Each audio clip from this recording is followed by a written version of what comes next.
अजित पवार यांच्यासाठी येणारी विधानसभा निवडणूक म्हणजे अस्तित्वाची लढाई असणार आहे। लोकसभेला जोरदार तोंडावर आपटल्यानंतर आता विधानसभेला मिळतील तेवढ्या जागा पदरात पाडून घेत काहीही करून त्या निवडून आणायच्याच यासाठी अजितदादा यांनी फील्डिंग लावायला आता सुरुवात केली। आपण विधानसभेच्या निवडणुकीसाठी किती तयार आहोत हे दाखवून देण्यासाठी त्यांनी उमेदवारांची यादी जाहीर न करता त्यांना थेट AB फॉर्म दिलाय। यावरून अजितदादांना आपणच सर्वाधिक जागा जिंकून दाखवू असा आत्मविश्वास आलेला दिसतोय। अजितदादांच्या या उमेदवारांचा विचार केला तर एका गोष्टीकडे सर्वांचंच बारीक लक्ष जातं। आगामी विधानसभेसाठी अजितदादांनी 38 उमेदवारांची यादी जाहीर केली आहे खरी, पण यामध्ये फक्त 4च लाडक्या बहिणींना संधी देण्यात आली आहे। यादीतल्या त्या 4 लाडक्या बहिणी त्यांच्या निवडीमुळे पक्षाच्या धोरणावर तसंच महिलांच्या स्थानावर मोठा प्रभाव पाडणार आहेत। अजितदादांनी विधानसभेसाठी विश्वास टाकलेल्या त्या 4 बहिणी नेमक्या आहेत तरी कोण? त्यांचे मतदारसंघ कुठले आहेत? घरातूनच राजकीय वारसा घेऊन त्या पुढे आल्यात की राजकारणात स्वतंत्र अशी त्यांची काही ओळख आहे? याही पेक्षा सर्वात महत्त्वाचं म्हणजे त्या लाडक्या बहिणी निवडून येण्याचे नेमके चान्सेस किती आहेत याचंच केलेलं हे पॉलिटिकल डिकोडिंग। हॅलो हाय, मी पद्मजा आणि तुम्ही पाहताय हॅलो महाराष्ट्र। खरं तर महायुती सरकार स्थापन झाल्यापासूनच अजितदादांनी महिला वर्गास आपल्या बाजूने वळतं करून घेण्यासाठी बऱ्याच घोषणा केल्या। लाडकी बहीण योजनेचा आपल्या राष्ट्रवादीला जास्तीत जास्त फायदा मिळावा यासाठी अजितदादा गुलाबी रंगाने पॉलिटिकल ब्रँडिंग करू लागले। मात्र जेव्हा त्यांची पहिल्या 35 उमेदवारांची यादी जाहीर झाली तेव्हा मात्र त्यात केवळ 4च महिला उमेदवारांचा समावेश होता। त्यातल्या पहिला उमेदवार म्हणजे श्रीवर्धनच्या विद्यमान आमदार आदिती तटकरे। श्रीवर्धन हा तटकरे कुटुंबियांचा पारंपरिक बालेकिल्ला। आधी सुनील तटकरे, नंतर त्यांचे पुतणे अवधूत तटकरे आणि 2019 ला आदिती तटकरे यांनी श्रीवर्धनचा हा बालेकिल्ला मजबूत ठेवला। तरुण महिला उमेदवार आणि त्यात पहिल्याच टर्म मध्ये कॅबिनेट मंत्रिपदाची माळ गळ्यात पडल्यामुळे आदिती तटकरे यांचं फर्स्ट पॉलिटिकल इम्प्रेशन हे चांगलंच पडलंय। महाविकास आघाडी सरकारच्या काळात आणि कोरोना काळात त्यांनी त्यांची वैयक्तिक ब्रँड इमेज बनवून घेतली।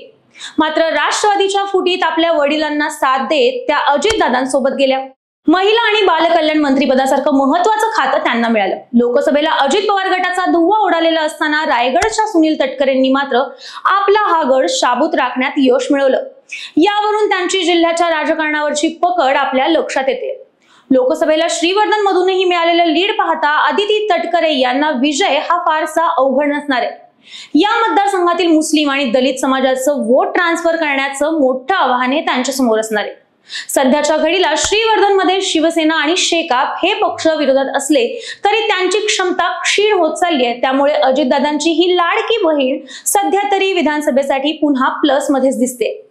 अजितदादांच्या यादीतील दुसरं नाव येतं ते म्हणजे देवळाली मतदारसंघाच्या विद्यमान आमदार सरोज आहिरे। नाशिक शहर आणि तालुक्याचा कौल आजमावणारा देवळाली हा मतदारसंघ सर्वाधिक काळ शिवसेनेकडे राहिलाय। मात्र 2019च्या निवडणुकीत अँटी इन्कम्बन्सीचा फायदा उठवत सरोज आहिरे यांनी राष्ट्रवादी काँग्रेसकडून उमेदवारी मिळवली आणि योगेश घोलप या मातब्बर प्रतिस्पर्ध्याला आव्हान दिलंय। नुसतं आव्हानच नाही तर ग्रामीण भाग तसंच शहरीकरणातील प्रश्न सोडवण्याचा मुद्दा उचलत त्या आमदारही झाल्यात। मागील 5 वर्षांच्या कार्यकाळात शहरासह ग्रामीण भागातील शेतकऱ्यांचे तसेच आरोग्य, शिक्षण, रस्ते यासाठी भरीव निधी मिळवून घेत विकास कामं केली आहेत। या कामांचं फलित म्हणजे राष्ट्रवादी काँग्रेसच्या पहिल्याच यादीत त्यांना स्थान मिळालंय। मात्र शरद पवारांना मानणाऱ्या समर्थकांचा पाठिंबा मिळवणं, शेतकरी, दलित आणि मुस्लिम समाजाची नाराजी दूर करणं, महायुतीच्या नेत्यांची मोड बांधणं हे आव्हान मात्र त्यांच्या समोर असणार आहे। दुसऱ्या बाजूला योगेश घोलप यांच्या राजकीय निर्णयावर सरोज आहिरे आमदार होणार की नाहीत हे देखील इथं ठरणार आहे। अजितदादांच्या यादीतील तिसरं नाव आहे ते म्हणजे पाथरी मतदारसंघातून निर्मला विटकर यांचं। पाथरीचा पारंपरिक राजकीय संघर्ष म्हणजे वरपुडकर विरुद्ध विटेकर असा इथला पारंपरिक संघर्ष राहिलाय। काँग्रेसचे सुरेश वरपुडकर इथले विद्यमान आमदार आहेत। त्यांच्या विरोधात अजितदादा गटाने दादांचे कट्टर कार्यकर्ते समजले जाणारे राजेश विटेकर यांना AB फॉर्म दिलाय। मात्र काही तासातच विधान परिषदेवर असल्याने त्यांच्या मातोश्री निर्मला विटेकर यांना उमेदवारी देऊ केली आहे। त्यामुळे निर्मला विटेकर जिंकल्या तर एकाच घरातील आई आणि मुलगा एकाच पक्षातून एकाच वेळेस विधानसभा आणि विधान परिषदेवर आमदार असतील। पण तूर्तास काँग्रेसची मतदारसंघातील घट्ट पकड, महाविकास आघाडीच्या बाजूने लोकसभेला झुकलेला निकाल, राष्ट्रवादीतील फूट आणि दादा गटातीलच इच्छुक उमेदवारांची धुसफूस निर्मला विटेकर यांना नडणार आहे। निर्मला विटेकर यांना उमेदवारी जाहीर होताच शिवसेना एकनाथ शिंदे गटाचे नेते सईद खान यांनी बंडखोरीचं हत्यार उपसले। त्यामुळे अजित पवार गटाची राजू पाथरीची ही उमेदवारी सध्या तरी धोक्यात आली आहे. अजितदादांच्या यादीतील चौथं आणि शेवटचं नाव म्हणजे सुलभा खोडके यांचं. अमरावती शहरमधून काँग्रेसच्या तिकिटावर विद्यमान आमदार असणाऱ्या सुलभा खोडके यांच्यावर पक्षविरोधी कामकाज केल्याचा ठपका ठेवून त्यांना पक्षातून 6 वर्षांसाठी निलंबित करण्यात आलं. ज्या दिवशी हा निर्णय घेण्यात आला त्याच्या दुसऱ्याच दिवशी त्यांनी राष्ट्रवादी अजित पवार गटात जाहीर प्रवेश केला. मुळात खोडके पती पत्नी यांचं मूळ हे राष्ट्रवादीतीलच होतं. त्या अजित पवार गटात जाण्यासाठी इच्छुक आहेत अशा चर्चाही मतदारसंघात होत्या आणि अखेर तसंच झालं देखील. खोडके यांनी मनगटावर घड्याळ बांधल्यामुळं काँग्रेसमधीलच इच्छुक माजी आमदार सुनील देशमुख यांच्या उमेदवारीचा आता मार्ग मोकळा झालाय. लोकसभेचा निकाल, काँग्रेसची वाढती ताकद, बहुसंख्याक मुस्लिम मतदार, राष्ट्रवादीत पडलेली फूट हे सगळं पाहता खोडके यांच्यासाठी अमरावतीची आमदारकी सध्या तरी कठीण दिसते.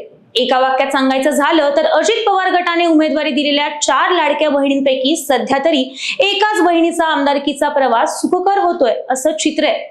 इतर 3 बहिणींना आमदारकीसाठी परत झगडावं लागणार आहे. त्यामुळे 23 तारखेला या चौघींपैकी नेमक्या कोणत्या बहिणींना राष्ट्रवादीच्या विजयाचा गुलाल आपल्या कपाळाला लावता येतोय हे पाहणं इंटरेस्टिंग ठरणार आहे. बाकी तुम्हाला काय वाटतं? तुमचं मत, प्रतिक्रिया आम्हाला कमेंट करून नक्की कळवा आणि अशाच नवनवीन आणि राजकीय व्हिडिओसाठी हॅलो महाराष्ट्र या आमच्या चॅनलला लाईक, शेअर आणि सबस्क्राईब करायला विसरू नका.